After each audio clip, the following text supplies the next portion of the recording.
You visit a new town in a state that you've never been. You walk through the door of a house for the first time, when suddenly you're met with memories.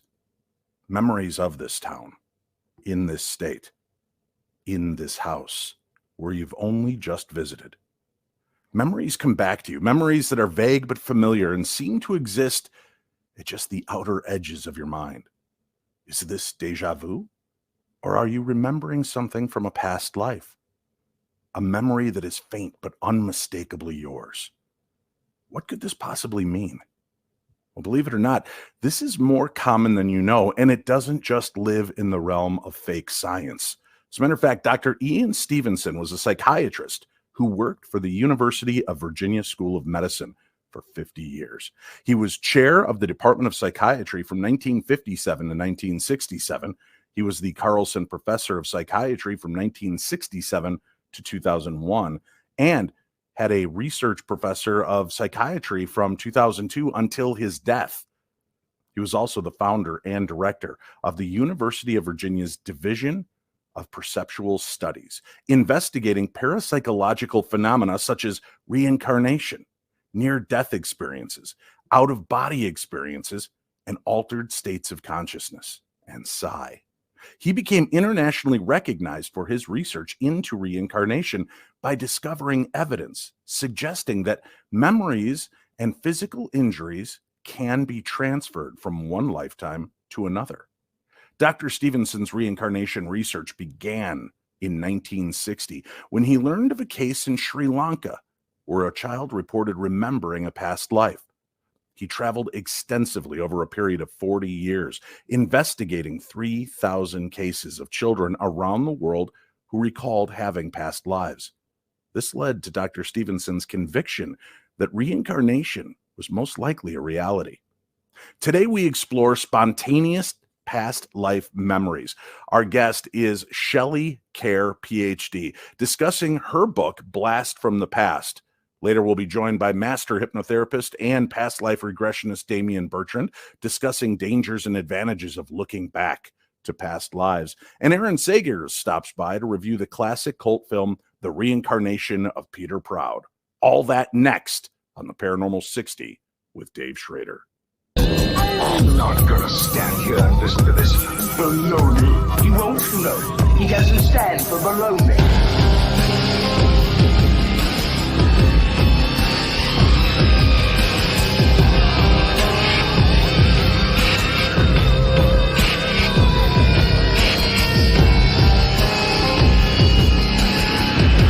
Sounds like a lot of supernatural baloney to me. Supernatural, perhaps. Baloney, perhaps not. Have you ever dreamt a series of dreams, and when you look in the reflection, you recognize it as yourself, but yet not you? Personally, I have. This is a phenomenon that has been with me my entire life. I have very vivid, lucid dreams, and when I catch myself in the rearview mirror, the reflection of the glass, I'm always the same man. But I'm not me.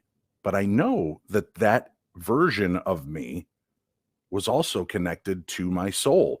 I don't know how else to explain it. It's a very strange and surreal moment when it happens. I feel as though I'm getting flickers or looks through the eyes of a past life as part of it is unfolding. Maybe you've had some of these mundane dreams that are just like everyday occurrences, nothing fantastical, no unicorns, no flying winged tubbies. It's just you driving to work, talking to your children that you know are not your children. Very strange. Well, our guest knows about this from personal experience and years of work in the field. For 2 decades, Shelley A. Kaehr, PhD, has worked with thousands of people around the world, helping them achieve greater peace and happiness in their lives. A world-renowned past life regressionist, Dr. Shelley's method of combining energy work with hypnosis has been endorsed by numerous leaders in the field of consciousness, including near-death experience pioneer Dr. Raymond Moody and Dr. Brian Weiss. She received her doctorate of philosophy in parapsychic science from the American Institute of Holistic Theology in 2001. Let's welcome her now to the Paranormal 60. Thank you so much for being here with us today. Dave, it's so great to be with you. Thank you for having me. The phenomena I just talked about, the moments of dream, right? It's so easy to dismiss some of this as being nothing more than just the brain's way of working through problems from our day, things that we may have witnessed. But when I'm looking through my own eyes, driving in a car that's not mine, and glance up at the rearview mirror, and there's a young man with dark black brown hair swept to the side, deep blue eyes, a totally different look than me, but I know that what I'm looking at is me. Am I having a past life memory, or do you think, I don't know, maybe even connecting with my past soul self in time in that brief moment? I definitely think you're tapping into your past life for sure. And I think, this occurrence, I guess for you, it happens during your dreams, but it is very common that this happens to people all the time. And you're exactly right. It's so easy just to say, well, I must be, crazy, or I'm just having a random thought. Let's not even give this a second thought. So I think that's very common. You know what?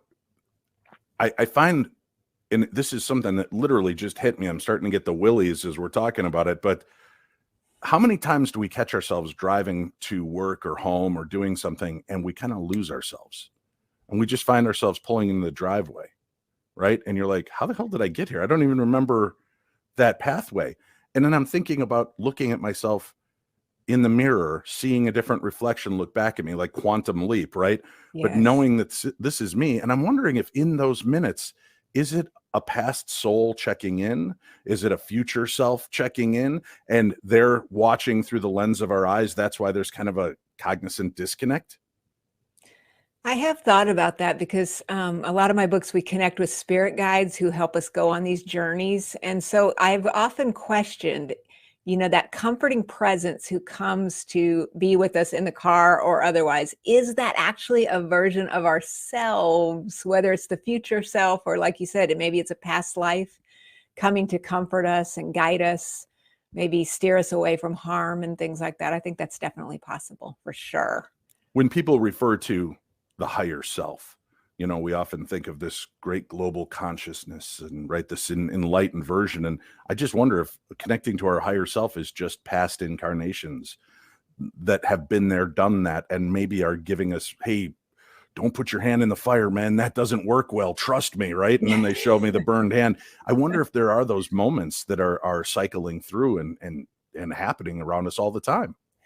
I definitely think they are. And one of my early books was called Beyond Reality, Evidence of Parallel Universes. And it was filled with stories like this, of this precognition that, I like to think about spirit guides myself. But again, what if the person who's loving you and comforting you is yourself? That actually makes more sense, really. I actually started doing, we did this on the end of one of my old episodes, and I did this in a talk where I walked people through time travel therapy, if you will, not being a therapist in any way, shape, or form. But I thought to myself, how many times do we sit there in bed thinking back to moments that defined us, moments where we felt alone or crushed, defeated, sad, and there was nobody to turn to in those moments. And I asked the audience, I led them through some deep breathing exercises and asked them to kind of imagine one of those moments in their life that they always go to. And I said, now I want you to imagine you as you are right now, walking up to that version and just giving it a hug, just bending down and cradling them in your arms and telling them, hey, trust me, everything's going to be okay. And keep revisiting that moment because, we may be the ones that need to heal ourselves. It may not come from outside sources, but our soul within our lifetime may be able to go back and start to fix things. I believe time travel is real within ourselves, but not necessarily that I could go out and crush a butterfly and change the English alphabet, right? But the fact that by going back, I can build that. And when you think about the fact too that, Shelley, we go back to those moments, and there are times you can think of, I always felt like there was somebody there with me, like I wasn't alone. Yeah. Maybe it was you going back. Maybe it was all those times you were thinking about it. The soul is an amazing thing. The brain is an amazing thing. So to limit ourselves into the concepts of how we believe we actually work, I think is ridiculous. That's why I always encourage people, reach beyond those moments and see what you can do to not become a victim of your past, but to become a healer of your past and try to do these things. And one of the things I'd like to do, I might even try to do that as one of my own self-hypnosis deals, going back to those moments, but even try to take myself a little bit further back and see if I might tap into one of those past life incarnation wounds that might help me here. And I know that's a lot what you're doing with this book, because you're helping people kind of heal through these spontaneous past life memories. And give us a definition, if you would. What is a spontaneous past life memory? So when this started happening to me, I decided to give it a word. So I call it supretravy. And it's the term I use to describe a spontaneous past life memory, which is where there's several ways it can happen. Either we're traveling to a new place, and all of a sudden the surroundings that we're actually looking at fade away, and we return to a time maybe hundreds or maybe even thousands of years ago. So we don't see modern buildings anymore. Or we may run into museum artifacts, or we may be running around the antique mall and we encounter an object that triggers a little movie in our mind, or a feeling or a sensation. Or a lot of my early books are about gem and mineral healing. So I really believe gems and minerals because they come from different parts of the world. So a crystal from Arkansas is not anything like a crystal from Brazil, for example. So sometimes we're holding those, and then that can trigger these memories. Or of course, something that I'm sure has happened to you and every single person listening to us right now would be that we have encountered someone. We just met them 10 seconds ago. We've gazed into their eyes, and we're either thinking, OMG, let me get the heck out of here now. Or we're going, oh, I love you. You're wonderful. You're fast friends. You don't even know the person. So we've all had these familiar feelings of encountering people who we know from the past, because there are not a lot of coincidences in this life, I don't think, Dave. I would agree with you on that. And you know what? Let me just say to our listeners and viewers around the world, when you have that moment of synchronicity or simpatico, when you connect, listen, it's very easy to give into the heart. Oh my God. Oh, Shelley, I feel like we've been in love before. We've known each other through time and history. Maybe, just maybe, you should reel it back a little bit anyway, because when you think back to past boyfriends and girlfriends, we usually tend to focus on a lot of the things that we like about them, especially when we're drinking. And that's why drunk texts happen, right? So maybe this moment of recognition for Shelley is, oh my God. And that's because my brain is only allowing me through the perception filter to remember the good times. I may forget the time she boiled my rabbit on the kitchen, right? And stole my child, or did something in a past life. So maybe it's like, put the shot glass down and step away from the table immediately. Go get a cup of coffee, and then let's revisit this. Right. Take a deep breath and revisit that. Now, you actually, this isn't something that you just study. This isn't something where you're a casual observer. You've had these spontaneous past life memories occur for you. Yes. I've been in the field of past life regression for so long. But yet I started to have really, really weird experiences while traveling. So the one that really finally brought this into the foreground was I went to Key West during what, how you have, like, in your life, you have different chapters. So there was a chapter when I owned a travel agency, and we specialized in cruises. So I love to cruise. Again, that's probably a past life situation that I have. So I was out on a cruise. I went to Key West. And I know anybody who's ever been there, it's beautiful, it's wonderful. I mean, let's face it, what's not to love? But the minute I put my foot on the ground, my eyes started watering up. I was getting really ill. I staggered around town all day. And what started to get my attention, Dave, was when I put my foot back on the cruise ship. I took my feet off the land, and immediately I felt better. Once the cruise ship, at the end of the day, they shut the ship up. We're going to the next port. Once we got a certain distance away from the place, I started feeling so much better that I started to say, wait a minute, there must be something really wrong with this place. At first I thought it was allergies, but then I thought maybe the place is cursed or something. I don't know. I said, this place is not good for me. And I vowed, which does happen a lot in past lives, to never, ever return to this place again. So I went home, and literally a couple days later, I had some friends call and say, hey, you want to go on a cruise? Well, yeah, I want to go on a cruise. I don't want to miss out. And so I said, where are y'all going? And they said, well, we're going to Key West. And I was like, what? I've just vowed to never go to this place ever again. And so, believe it or not, Dave, I'm kind of slow. So it didn't even occur to me up until that point at all that maybe I've got a past life problem here.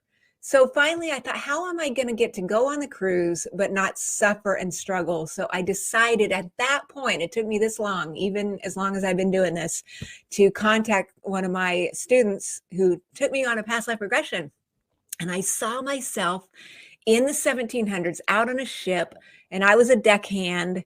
And basically, I was an obnoxious fool, and everybody was sick of me. So I saw them making me walk the plank. They dumped me out, and I swam and crawled up to the shore, and I basically passed away on the shore of what is now Key West. Then it was just, land, of course. And so we did all the things that I would normally do for my clients, which is, let's cut cords, let's send a healing light, let's learn the lessons, don't be a jerk. Okay, there, I learned a lesson.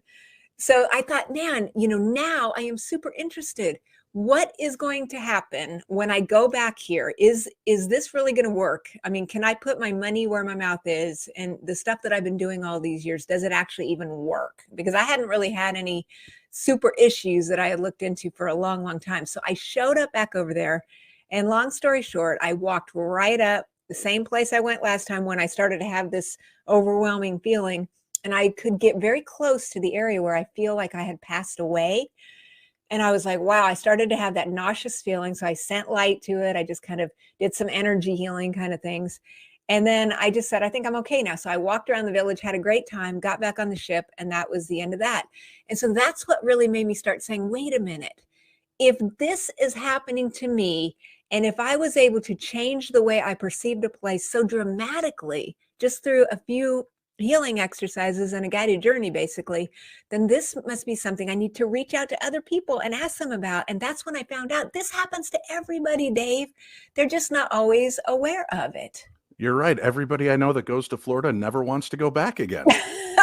I read the headline, Shelley. Florida man holds up Wendy's drive-thru with a live alligator. Florida man steals ice cream truck and runs over 15 people. I read that's why you don't want to be in Florida. He's telling you, folks. Let me ask you though, we talk a lot in neuro-linguistic programming and things about retraining our brain in a new way to think. Knowing how you felt, knowing that you do past life regressions, and please don't take offense at this question, but how do you know that what you connected to was a true past life and not something that your brain was creating to make sense of the sensation that you had while you were there? Of course, that pirates were in that area and that ships came to port there all the time, and you want some sense of semblance and knowing what this is. How do we know that it's not our brain just creating a narrative to fit the situation that we're experiencing? It's a good question. And I've actually addressed this in all of my books, which is, I don't know if this is real, Dave. I may just like pirates. I like Johnny Depp. What can I say? I mean, the reality is, though, you see, I don't really care at the end of the day. Like, I can't, I honor Dr. Stevenson and the efforts that it took for him to do all the research he does. But in my work, I just want people to feel happier. And so if for some reason thinking I was a pirate makes me feel happier, and it resolves the issue so that I can live happier in the here and now, and then I can go enjoy a margarita at Margaritaville or something in Key West. As a pirate would. Yes, any good pirate would. That's right. Exactly. And I'm able to make my life better. And it's the same for my clients, because I don't know whether these are archetypes, whether this is something they saw on TV, whether this is a real past life or what. And I don't think as long as we're locked down here in third dimensional reality, nobody can really prove this stuff yet. Although people like Dr. Stevenson certainly did a lot to further the idea that there must be something happening here.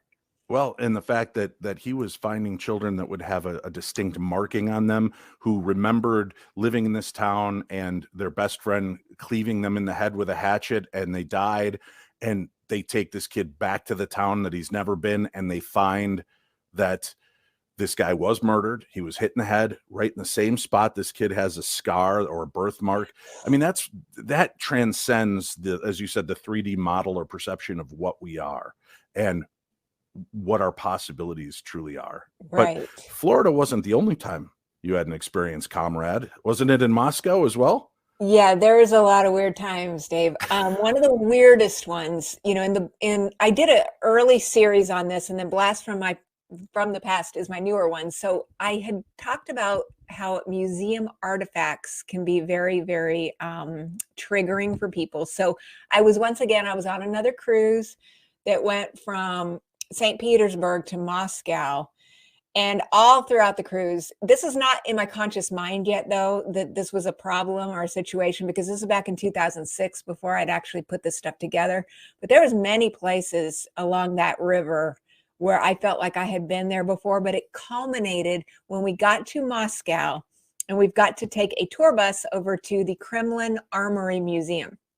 Now, I can tell you, I have absolutely zero interest in looking at cannonballs and weaponry from who knows how long ago. I have no interest, but hey, we're going to deal with it. We're going to go on it, the tour.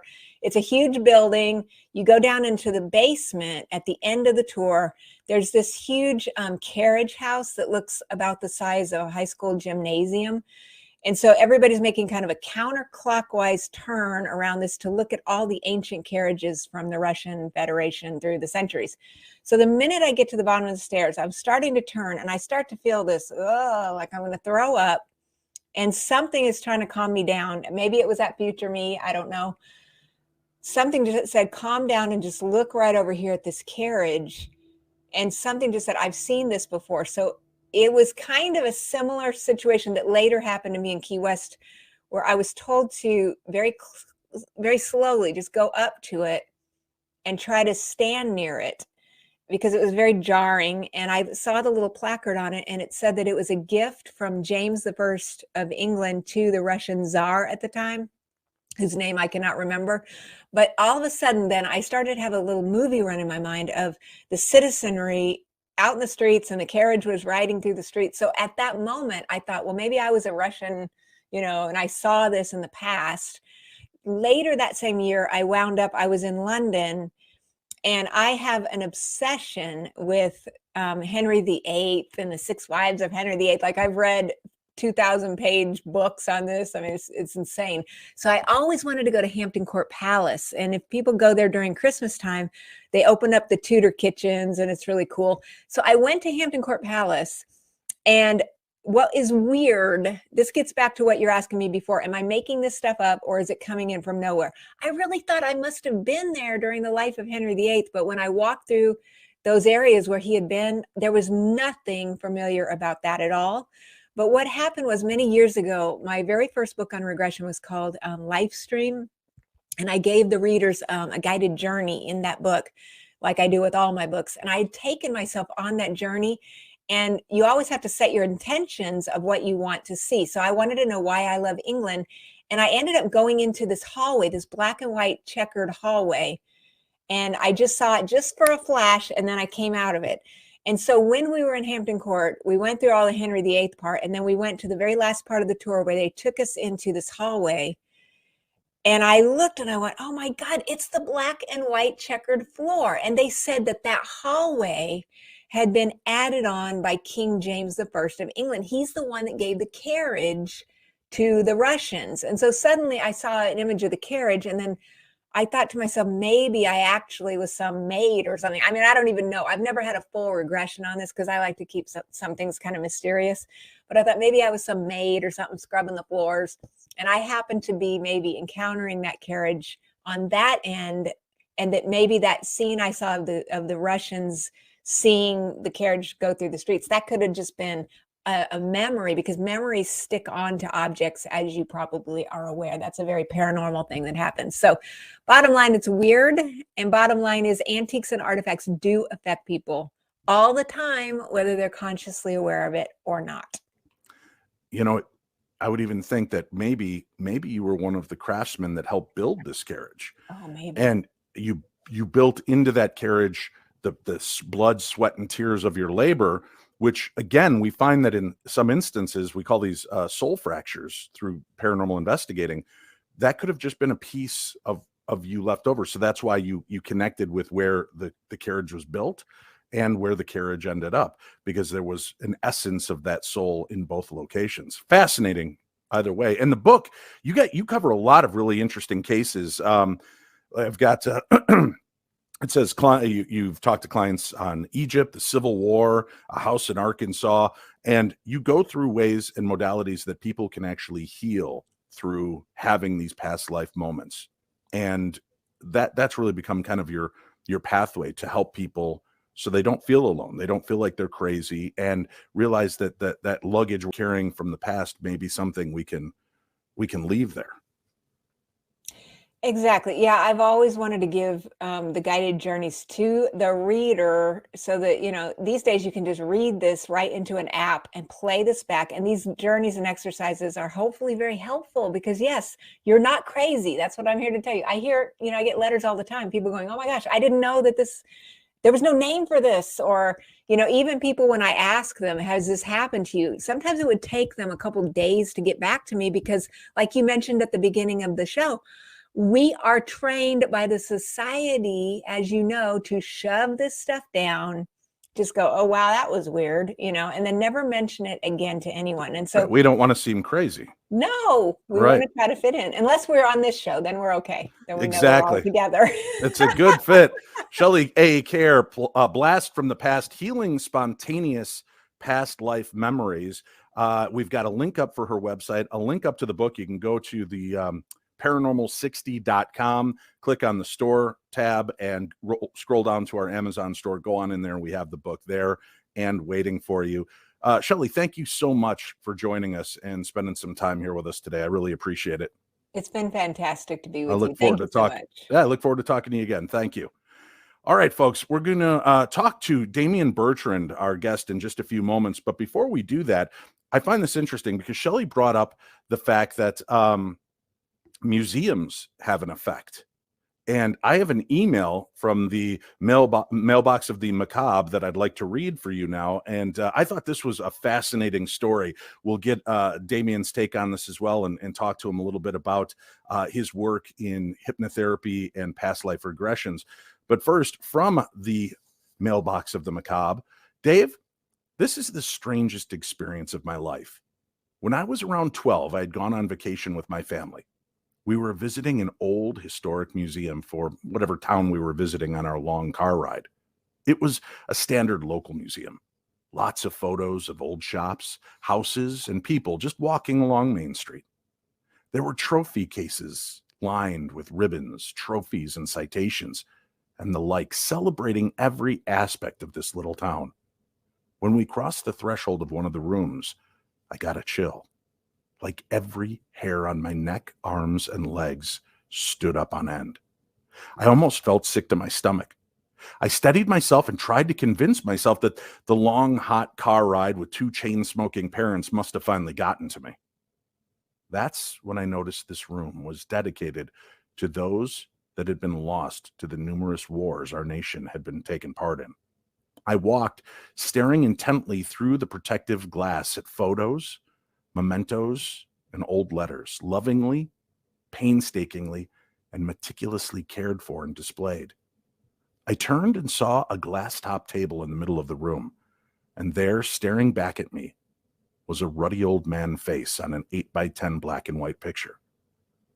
Dave, everything stopped. I don't think I took a breath for 3 minutes. I just stared into this face, and I recognized it. It was me.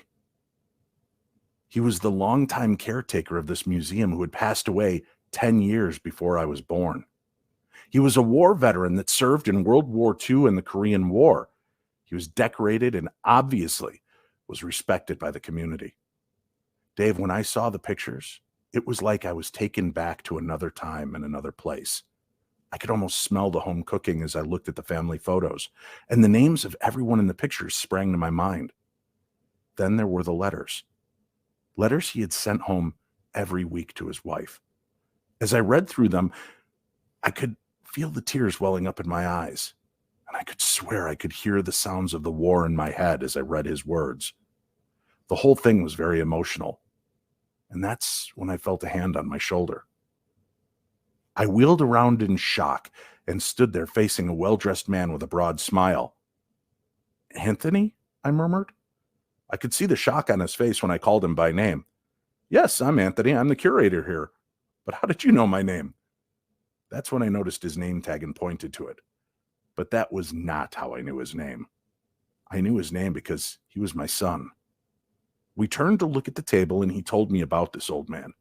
There was pride in his voice and a happy, faraway look in his eyes as he regaled me with the tales of growing up here and how loved his father was by everyone in town. I could barely speak. I felt like I had a huge rock trapped in my throat. I just nodded and smiled. And I knew the names that he shared, and I had flashes of the memories he told me of, like I had been there. And I really believe I was. I believe I was this man. This has haunted me my whole life, and I've wanted to go back and scream from the center of town who I am, or rather was. But I know how crazy that would sound and upsetting it may be to those that knew him. Well, me, back then. But that day, I got the greatest gift of all. I got to hear how loved I was. I got to hear how respected by everyone I was. That will stay with me to my dying day. And it put me on a path in this life to try to live a life worth remembering, to be someone that people will tell stories about with smiles on their faces as they recall the memories. And I wish that kind of peace on everyone. Thank you for letting me share my story. And that's from Andrew Aronson, who sent that in. Man, hits you in the feels, doesn't it? I wonder, though, as in talking with Shelley, Kaehr, was this really a past life memory? Or perhaps this boy resonated at the same frequency as the spirit of the old man who may still stand sentinel over this room, over the museum that he loved and cared for so deeply. In your life, you continue to have memories of things that seem fleeting and distant, that again only exist in those outer edges of our mind. It doesn't mean they're not real. Maybe part of our journey is to try to understand these moments, understand how they play in this life and the past. We'll be back, Damian Bertrand, our guest, when we return to the Paranormal 60 with Dave Schrader.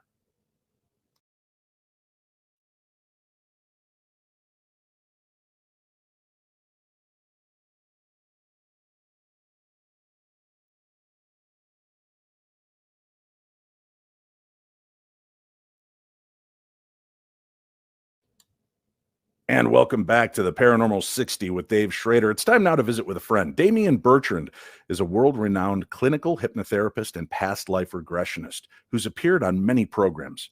He stopped by the Holzer Files, our Lambert Castle investigation in season 1, and he's the author of the book Past Lives, Journey Revealed. Ladies and gentlemen, please help me welcome for the first time on the Paranormal 60, Damian Bertrand. Hello, Damian. Hey, Dave. Always a pleasure. How are you?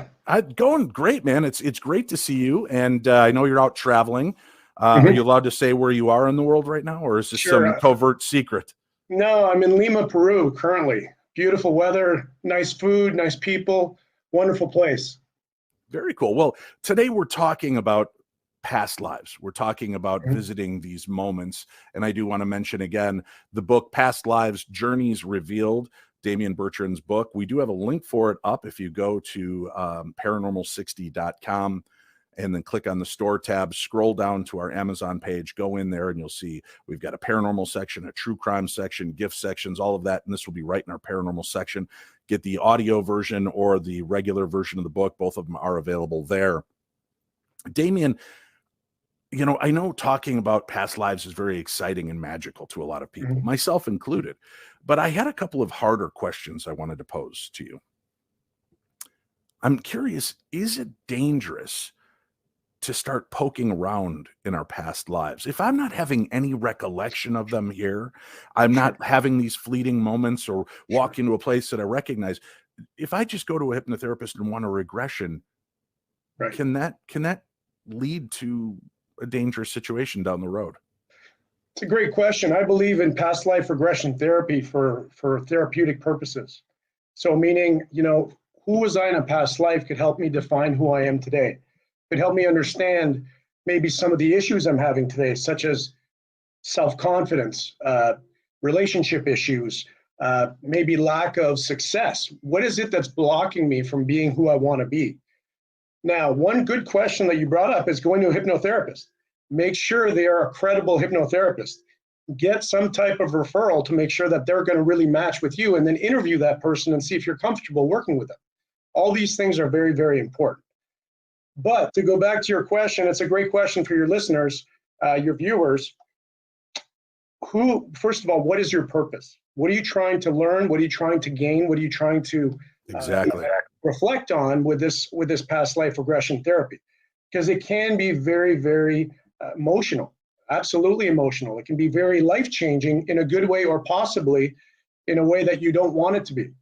So as you said, I think purpose is important. And I think secondly, if you do explore it and you do find some things in there that you don't really are proud of or happy about or confused about, definitely continue to go to therapy to keep working on those issues and make sure that you're getting the benefit that you need from that regression. Do you think for people that aren't in need of therapy because of the past, which I'm sure probably all of us are in one way, shape, or another, but again, the ones that aren't being visited by these memories or flickers, that go back and do this, do you think there's any chance of creating more of an issue by opening that door? It's always a possibility, but the one thing that the viewers should really understand about hypnotherapy is that at any time you're in complete control of what's happening. So the misconception that a hypnotherapist has complete control over you and can really influence you is really, again, a misconception. At any time, your conscious mind would come back and can awaken you to make sure that you're safe, you're secure, and you're not crossing a boundary that you don't need or feel safe crossing. And there is two main differences with hypnotherapy and with past life regression therapy that everybody should understand as well. Hypnotherapy is really an A to B type of a therapy, meaning you come to me or you come to a hypnotherapist and you say, I need to quit smoking. So the hypnotherapist is going to guide you and try to reshape your thinking and your thoughts and your habits by giving you the positives of life, giving you the positives of being smoke-free, being positives of having healthy lungs and more energy and so on. They're really guiding you to becoming a better version of yourself. When it comes to past life regression, there should be no guidance at all. You really regress someone and they go back to the place that they should be or need to be at that very moment to get to whatever goal or experience that needs to come out. You're really channeling energies. You're really channeling, again, past lives. You're channeling spirits. You're really going into that other realm. But again, no guidance. It's all just asking questions. Where are you? Are you male? Are you female? What do you see around you? What are you wearing? Give me an example of the landscape. We start with these kinds of questions, and then we can delve into the deeper stuff.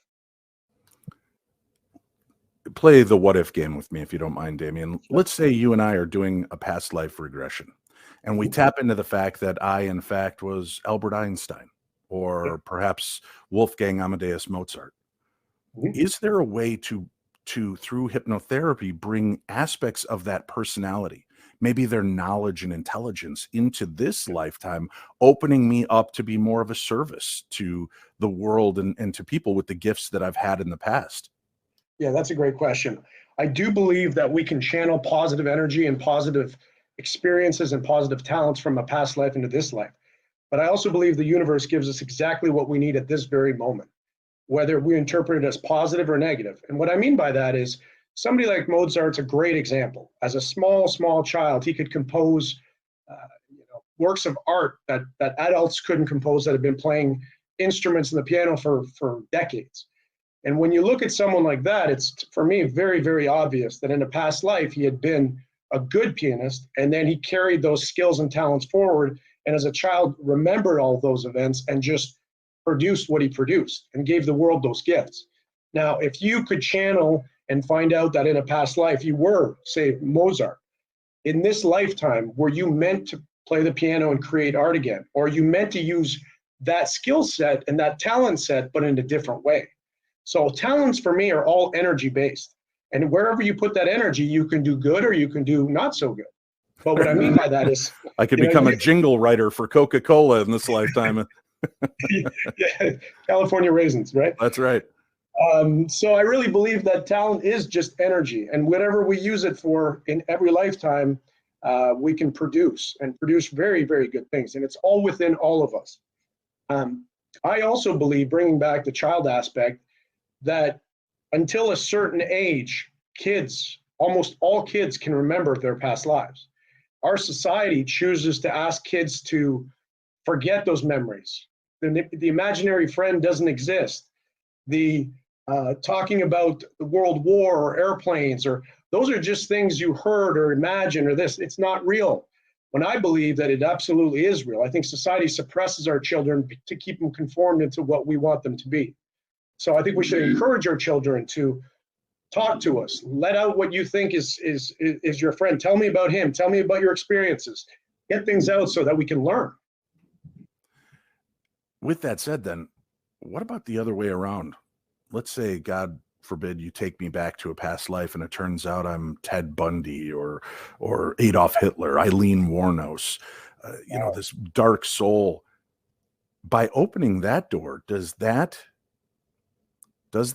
leave the possibility open of that personality reawakening in this lifetime?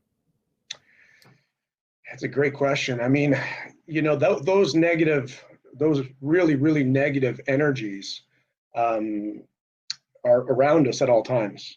And if you were to do a regression and find out that you had been a very disturbed individual that did awful things, again, I think that we would have to continue to work on the therapy aspect and make sure that understanding that there was obviously a reason that you came back as a better soul this time, and to continue that work.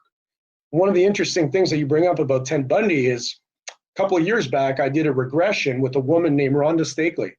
And she, I believe, is known as the only surviving victim of Ted Bundy. She was a college student. He lured her into his car, that famous Volkswagen Beetle. He took her somewhere and he did all kinds of awful things to her and then tried to kill her, and he thought she was actually deceased. She awakened and she got to a river and swam away from him, and he wasn't able to catch her. She's written books about it. She's been on all the major talk shows, but she really had blocked a lot of the memories and came to me and wanted to open that up so she could actually safely relive parts of it, to understand it, put it away, and move forward. And we're talking, this happened decades ago. So I agreed to work with her, and in my office. And what I did to make sure that it wouldn't bring up some serious trauma and wounds is I put her in a third person point of view, regressed her, and so she was an observer to the scene. And she relived the experience, and it was exactly what I think you'd think it was. It was unbelievable. But what was even more fascinating when we talk about channeling energies, the paranormal and so on, was when she was reliving the experiences, she would talk what she said, the dialogue that she was saying to Ted, and then when Ted was talking to her, from the moment he met her until she ran off, she channeled the voice and turned into a male voice that gave me chills. And even as I talk about it today, I have chills. And so it was like you were on a phone line listening to two people talk. Absolutely totally different people. Wow. Two totally different people. And so she relived it safely. She got the answer she wanted, and she felt that she had moved forward from it, which was validating. And I was really happy to work with her. So I think, going back to your original question, I think that is the safest way. If you believe that you possibly did something that you wouldn't be proud of today in a past life, reliving it in a third person will help protect you from channeling that energy and becoming that negative energy again. Boy, you say that most children remember past lives to a certain level. Correct. I'm reminded, I did a True Crime Tuesday episode in the past and talked about getting the willies again. Second time today, all the hair standing up on my arm. I was talking to Kevin Sullivan about Ted Bundy. Okay. One of the earliest stories that he revealed to me, Damian, is the fact that when he was about the age of 3.5, he actually went and got like one of the big knives out, like Michael Myers would use. And he was standing by the side of his aunt's bed, and he was slipping the knife between the sheets as he was staring at her. This to me sounded like, and I think I even mentioned it in that episode, that if there was ever a moment or a case to think somebody might have been reincarnated, because where would a 3-year-old get that dark of an idea or bloodlust? He didn't cut her, he didn't injure her, but luckily, I believe she woke up, or somebody had caught him in the act of doing this before he did something. There are these strange claims of Ted Bundy. Kevin Sullivan told us this story as well, that in one of the instances when he was getting the information from Bundy, or one of the interviewers, where Bundy took the recorder and began talking into it. And as he spoke into it, his face began to physically change. And then he had this large welt come up across his face, almost like a scar, as he told the story. And then when he finished, it dissipated and his face went back to normal. Was that perhaps a past life thriving, living through that moment again with Ted, and the scar that came across his face? Was it a scar from a scratch Ted might have gotten from that victim? Or was it something that the person he was reincarnated from had? That's where I start wondering about the duality of the soul, and by opening doors and inviting this look in, can it cause issues? I like your concept of the third person being that objective viewer coming in to re-watch this, but have that disconnect so you could see it more as a camera as opposed to reliving it through your own eyes. Maybe that would be what would help protect the fragile ego and psyche of the experiencer, but might also protect the person that goes back and finds out they were a Ted Bundy or an Adolf Hitler. Correct. In telling that story, what do you think? I mean, 3-year-old sliding a knife underneath the sheets. Do you think this is a triggered memory from something in the past? Or are people just born evil? No, I don't believe people are born evil. I think at some point, either society or they channel negative energies, and those negative energies are real. I could tell you from my experience, because I never worked with Ted or even a serial killer. I haven't worked with them directly, so I can tell you that when we do past life regressions, the actual client that's being regressed, if they're doing something, let's just say they're running, they will physically get flush in the face. Their heart rate will start to speed up. So they're physically reacting to the experience that they were living back in the past. So when you talk about Ted having these welts and everything else, I mean, that makes complete sense to me. When I did the TV show Past Lives, the series on Lifetime, which I hosted, we did one lady that we regressed. Actually, this reminds me, she had been living in the Middle East back in, I think it was 1200 AD, and she couldn't bear children. And so she was kind of outcasted by her whole community, during that time and so on. And so in this life, her purpose was to actually bear children for families that can't. And she didn't know why she had this desire. And so when we regressed her, we found out that this is what happened to her in a past life. But at some point, she actually died in that past life, and she was drowned. So the same exact reaction happened while she was reliving it, where her breath was really, really hard, and she was gasping and everything, and she was reliving it. Heart rate was up. We had a heart rate monitor on all our people, and it spiked and everything. And it's just your body is tied to your past life memories, genetically, and also through the soul and the subconscious. Unbelievable. Past lives, journeys revealed. Damian Bertrand, our guest, and we do have a link up for Damian in today's program guide, so you can go down, click, follow him on his projects, look up his books, keep in touch with him that way as well. Damian, as always, it's a pleasure to catch up with you. Thanks for stopping by today. Hey, great seeing you, man. Hope you enjoy the snow. Oh yeah. Hope you enjoy Peru. I wish I was there with you. Take care. Talk soon. Thanks. All right, folks. We've been talking about reincarnation today, about the concept of life after life. And with that in mind, we're going to go to Upon Further Review. And today's Upon Further Review is something I'm excited about. First of all, because it is one of the movies I loved as a child, a movie that scared the living bejesus out of me, and deals with today's topic. It is the movie The Reincarnation of Peter Proud. Joining me today, my victim of the week, is a good friend of the show, and he is a paranormal pop culture icon. He is a paranormal pop culture researcher, and he knows all about all when it comes to paranormal and pop culture. He is a journalist. You've seen him on many different TV shows, and somehow he still has to do his penance by appearing here on the Paranormal 60.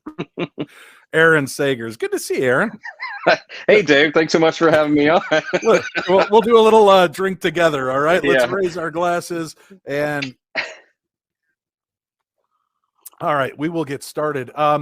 You know what? This movie, like I said, is one of those that I remembered from childhood. Now, the first 2 weeks, I sent Jeff Belanger after the Night of the Lepus. I don't think he's forgiven me. I sent Shane where he belongs back to the basement in Don't Look in the Basement last week. And now, or 2 weeks ago, I guess it was, and we skipped Upon Further Review last week. I wanted people to be hungry. So I figured I gave you two kind of lemons of a movie, kind of those guilty pleasure horror movies with Night of the Lepus and Don't Look in the Basement. But I wanted to set you up with a movie that I truly actually liked, and I wanted to see how it held up. But let's give the viewers and listeners a little chance to catch up, and here's the original trailer. And I love the cheesy sound effects in this. Here's the original trailer for The Reincarnation of Peter Proud. You have only one life to live, or do you? Marcia, I didn't mean what I said back there. That voice must belong to the man that I was. I didn't know what I was saying. I must be the man playing tennis in those dreams, driving that car, swimming in that lake. Now you're telling me you've been reincarnated. Right. Take it from me. When you're dead, you're dead. Suppose you knew who you had been in a previous life. What is this, some kind of a joke or something? You've signed the name of the deceased, Jeffrey Curtis. Where you had lived. Mrs. Curtis, the old lady who lives here. She's been away for years. Whom you had loved. That was my husband, Jeff. He died a long time ago. I know. How you had died. No, Marcia! No! What then? The Reincarnation of Peter Proud. The best-selling novel is now an electrifying motion picture. Who are you, Peter Proud? If I tried to explain, you'd probably think I was insane. Look, you are a one-man revelation. Of all the people in the world, Sam, why me? The Reincarnation of Peter Proud. The story of a man's obsessive search for a prior existence. I know I've been here before. Jeff, she thinks you're her son. The Reincarnation of Peter Proud. Starring Michael Saracen and Jennifer O'Neill. Who are you, Peter Proud? Will give you second thoughts about a second life. I was there. Marcia, no. I was there. Because he was there. I was Aaron there. Sagers. Now They this really was, they give you that whole plot in the trailer. right, but it's entrancing. But you could tell how far back it was. Margot Kidder has a pretty big role in this movie. They don't even mention her. I think this was prior to becoming Lois Lane. This movie is based on the book The Reincarnation of Peter Proud, a novel by Max Ehrlich. And I do have a link for that up if you go to paranormal60.com, click on the store tab, go into our Amazon bookshop, into the paranormal section. You'll find the novel there. All right, Aaron. It's been a long time since I've had a chance to watch this movie. Did it hold up? Do you think this was a decent movie, or did the effects and the acting of the time really show through? Well, I will say, when you introduced me, you said paranormal pop culture expert, guru of all entertainment of the unexplained. Normally that is so true, and yet this was a movie that had slipped past me, had not seen it, settled in, and watched it with some friends. Likewise, movie buffs, had not seen it. I really, surprisingly, enjoyed this. It is eerie, it's trippy, it's definitely a product of the 70s, as evidenced by the theremin music or whatever. I was there. And it's got some freakiness to it. A lot of sex happens in the movie, But now everybody knows why it was one of my favorite movies as a youngster. But no, it holds up. And without spoiling it, I will say that I was surprised by how the movie ended as well. And something that really works with this movie is, yes, we get this notion that this guy from the very beginning, he's having dreams of another life and the mystery unfolds from there. But what I like about it is that we don't spend an hour and a half of him thinking he's going crazy and not believing. Instead, there is this sort of acceptance of the paranormal with him and one other person pretty early on, and then the mystery goes from there. So yeah, I would say that it definitely holds up. I think you had good taste then, and apparently still have good taste. This is one of those movies, when I look at the pantheon of horror remakes, and I don't know, do we even put this into a horror category, or is this more like a suspense thriller?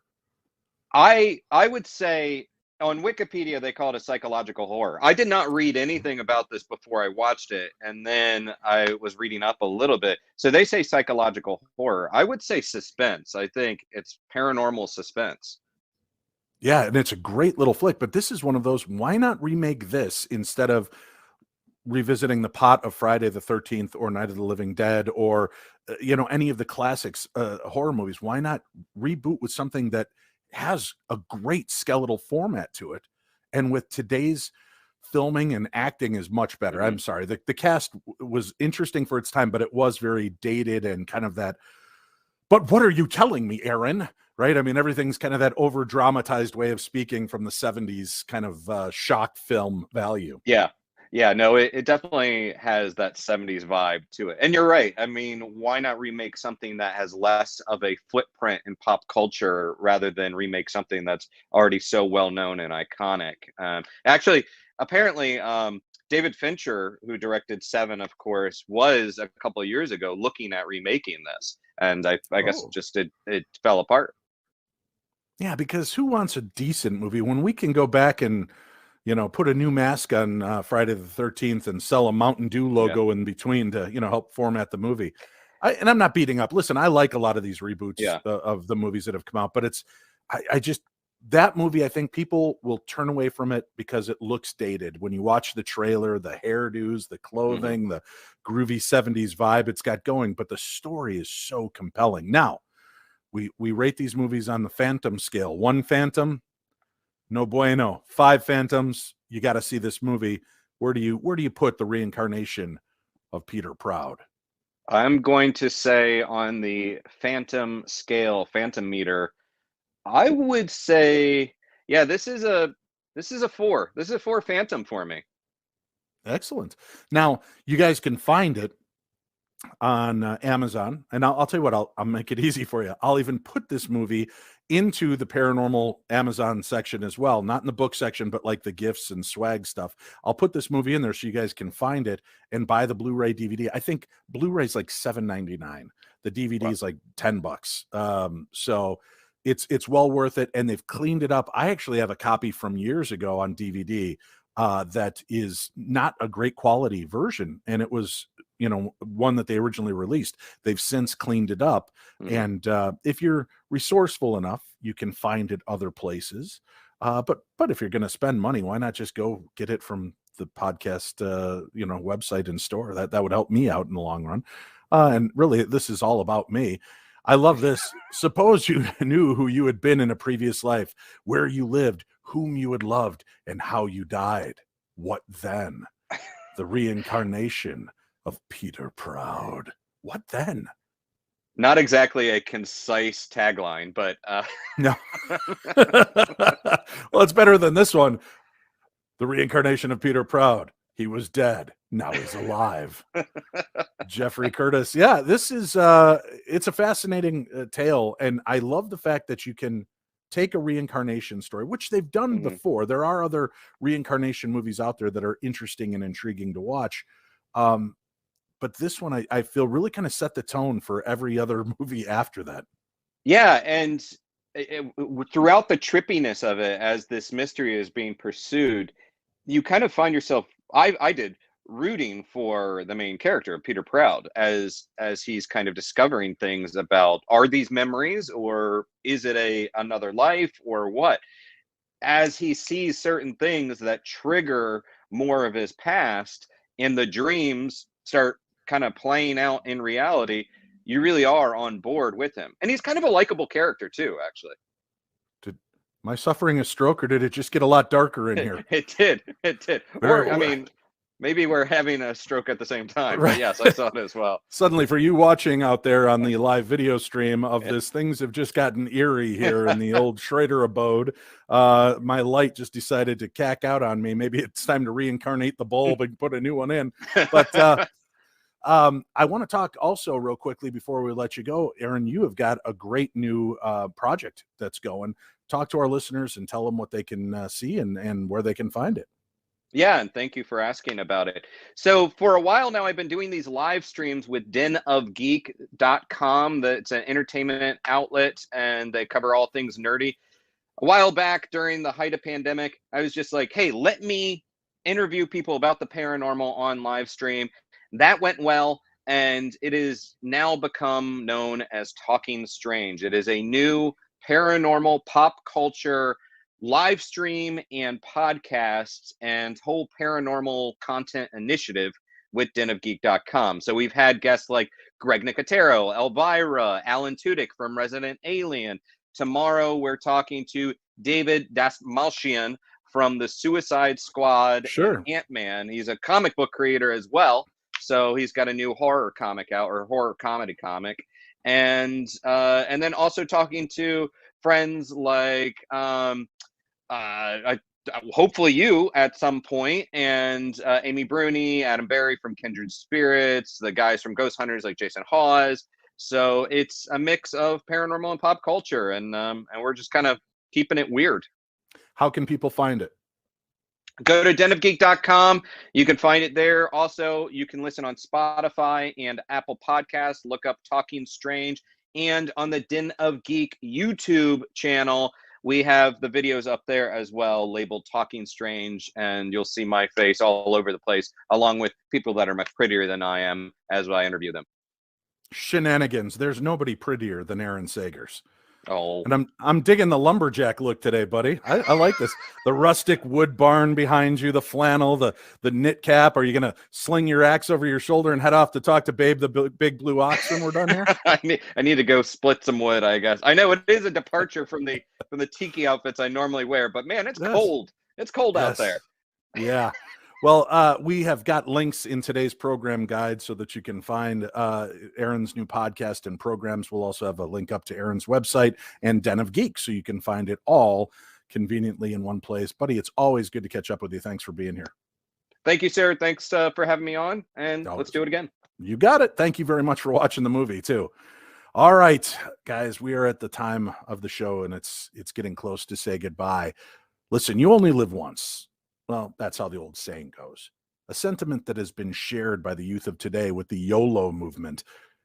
But what if this is just one stepping stone on a much longer journey? I tend to believe that life truly is what we make of it. So make the best of this one. Show it respect, love, reverence. Perhaps that's how we earn the next step on our path. By squandering the time given to you, it may force you backwards to an old life until you begin to show the gratitude for the true gift that life really is. I'd like to thank our guests today for stopping in and being a part of the program. And again, I have links up for each one of our guests and their books, their projects, so you can find them very easily. Shelley, Kaehr, PhD, Damian Bertrand, and Aaron Sagers for taking us just beyond this life and back. And thank you all for visiting the Paranormal 60 and allowing me along on your journey. May you find some comfort in the darkness with the information that we share here. Stay safe, and remember, the future is not promised. Do yourself a favor. Live this life once for yourself and once for your dreams. Make sure to tune in next Monday. The Boogeyman Chronicles takes place right here on the best in paranormal podcasting. This is the Paranormal 60 with Dave Schrader.